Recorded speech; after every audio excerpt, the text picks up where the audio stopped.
ಪ್ರಿಯ ವೀಕ್ಷಕರಿಗೆ ನನ್ನ ನಮಸ್ಕಾರ. ಇವತ್ತು ನಾನು ಕರ್ನಾಟಕ ಅಟೆಂಡೆನ್ಸ್ ಮ್ಯಾನೇಜ್ಮೆಂಟ್ ಸಿಸ್ಟಮ್ ಅಪ್ಲಿಕೇಶನ್ನಲ್ಲಿ ಯಾವ ರೀತಿ ನೋಂದಣಿ ಮತ್ತು ಲಾಗಿನ್ ಮಾಡಬೇಕೆಂಬ ಮಾಹಿತಿಯನ್ನು ತಿಳಿಸಿಕೊಡುತ್ತೇನೆ. ಮೊದಲನೆಯದಾಗಿ ಈ ಅಪ್ಲಿಕೇಶನ್ ಅನ್ನು ಆಂಡ್ರಾಯ್ಡ್ ಬಳಕೆದಾರರು ಪ್ಲೇ ಸ್ಟೋರ್ನಿಂದ ಮತ್ತು iOS ಬಳಕೆದಾರರು ಆಪ್ ಸ್ಟೋರ್ನಿಂದ ಡೌನ್ಲೋಡ್ ಮಾಡಿ ಇನ್ಸ್ಟಾಲ್ ಮಾಡಿಕೊಳ್ಳಿ. ಇಲ್ಲಿ ಕಾಣುತ್ತಿರುವ ಕ್ಯಾಂಪ್ಸ್ ಅನ್ನು ಅಪ್ಲಿಕೇಶನ್ ಮೇಲೆ ಕ್ಲಿಕ್ ಮಾಡಿ, ನಂತರ ರಿಜಿಸ್ಟ್ರೇಷನ್ ಅನ್ನು ಬಟನ್ ಮೇಲೆ ಕ್ಲಿಕ್ ಮಾಡಿ.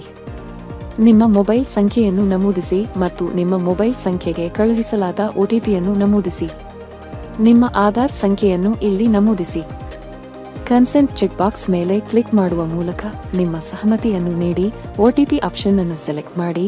ಜನರೇಟ್ OTP ಅನ್ನು ಬಟನ್ ಮೇಲೆ ಕ್ಲಿಕ್ ಮಾಡಿ. OTPಯನ್ನು ನಿಮ್ಮ ಆಧಾರ್ ನೋಂದಾಯಿತ ಮೊಬೈಲ್ ಸಂಖ್ಯೆಗೆ ಕಳುಹಿಸಲಾಗುವುದು. ಆ OTPಯನ್ನು ನೋಂದಾಯಿಸಿ ಸಬ್ಮಿಟ್ ಬಟನ್ ಅನ್ನು ಕ್ಲಿಕ್ ಮಾಡಿ. ನೆನಪಿರಲಿ, ಈ ಆಧಾರ್ ಸಂಖ್ಯೆ ನಮೂದಿಸುವ ಪ್ರಕ್ರಿಯೆಯು ಕೇವಲ ಒಂದು ಬಾರಿಯ ಚಟುವಟಿಕೆಯಾಗಿದೆ. ನಿಮ್ಮ ಆಧಾರ್ ಸಂಖ್ಯೆಯು HRMSನಲ್ಲಿ ಲಿಂಕ್ ಆಗಿದ್ದರೆ ನೀವು KJD ಸಂಖ್ಯೆಯನ್ನು ನಮೂದಿಸುವ ಅಗತ್ಯವಿರುವುದಿಲ್ಲ. ಇಲ್ಲದಿದ್ದಲ್ಲಿ ನಿಮ್ಮ KJD ಸಂಖ್ಯೆಯನ್ನು ಇಲ್ಲಿ ನಮೂದಿಸಿ ಮತ್ತು ಸಬ್ಮಿಟ್ ಬಟನ್ ಕ್ಲಿಕ್ ಮಾಡಿ. ನಿಮ್ಮ ಹೆಸರು, ಡೆಸಿಗ್ನೇಷನ್, ಇಲಾಖೆ ವಿವರನ್ನು ಬಿತ್ತರಿಸಲಾಗುವುದು. ನಂತರ ನೆಕ್ಸ್ಟ್ ಅನ್ನು ಬಟನ್ ಅನ್ನು ಕ್ಲಿಕ್ ಮಾಡಿ. ಈ ಮೇಲೆ ತಿಳಿಸಲಾದ ಸೂಚನೆಯನ್ನು ಅನುಸರಿಸುತ್ತಾ ಕ್ಯಾಪ್ಚರ್ ಇಮೇಜ್ ಮೇಲೆ ಕ್ಲಿಕ್ ಮಾಡಿ.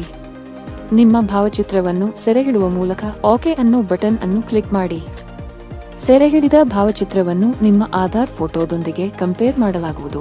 ಅದು ಹೋಲಿಕೆಯಾದಲ್ಲಿ ನಿಮ್ಮ ನೋಂದಣಿ ಪ್ರಕ್ರಿಯೆ ಯಶಸ್ವಿಗೊಳ್ಳುವುದು.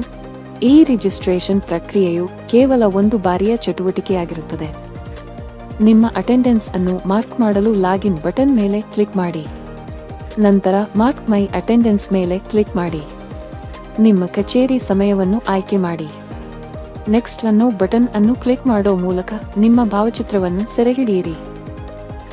ನೆನಪಿರಲಿ, ನಿಮ್ಮ ಭಾವಚಿತ್ರವನ್ನು ಸೆರೆಹಿಡಿಯುವಾಗ ನೀವು ನಿಮ್ಮ ಕಚೇರಿಯಲ್ಲಿ ಅಥವಾ ತಮಗೆ ನಿಯೋಜಿತ ಅನ್ಯ ಕೆಲಸದ ಸ್ಥಳದಲ್ಲಿ ಹಾಜರಿದ್ದರೆ ಮಾತ್ರ ನಿಮ್ಮ ಅಟೆಂಡೆನ್ಸ್ ಹಾಕಲು ಸಾಧ್ಯ. ಪ್ರತಿದಿನ ಕೇವಲ ನಿಮ್ಮ ಭಾವಚಿತ್ರ ಸೆರೆಹಿಡಿಯುವ ಮೂಲಕ ಅಟೆಂಡೆನ್ಸ್ ಅನ್ನು ಹಾಕಬಹುದು. ಹಾಜರಾತಿ ವಿವರವನ್ನು ನೋಡಲು ವ್ಯೂ ರಿಪೋರ್ಟ್ ಮೇಲೆ ಕ್ಲಿಕ್ ಮಾಡಿ. ಇನ್ನು ನೀವು ಕ್ಯಾಂಪ್ಸ್ ಅಪ್ಲಿಕೇಶನ್ ಅನ್ನು ಡೌನ್ಲೋಡ್ ಮಾಡಿಲ್ಲವೇ? ಹಾಗಾದರೆ ಈ ಕೂಡಲೇ ಡೌನ್ಲೋಡ್ ಮಾಡಿ ನಿಮ್ಮ ಹಾಜರಾತಿಯನ್ನು ದಾಖಲಿಸಿ. ಹೆಚ್ಚಿನ ಮಾಹಿತಿಗಾಗಿ ನಿಮ್ಮ ಇಲಾಖೆಯ ಸಹಾಯವಾಣಿಯನ್ನು ಸಂಪರ್ಕಿಸಿ. ವಿಡಿಯೋವನ್ನು ವೀಕ್ಷಿಸಿದ್ದಕ್ಕಾಗಿ ನಿಮಗೆ ಧನ್ಯವಾದಗಳು.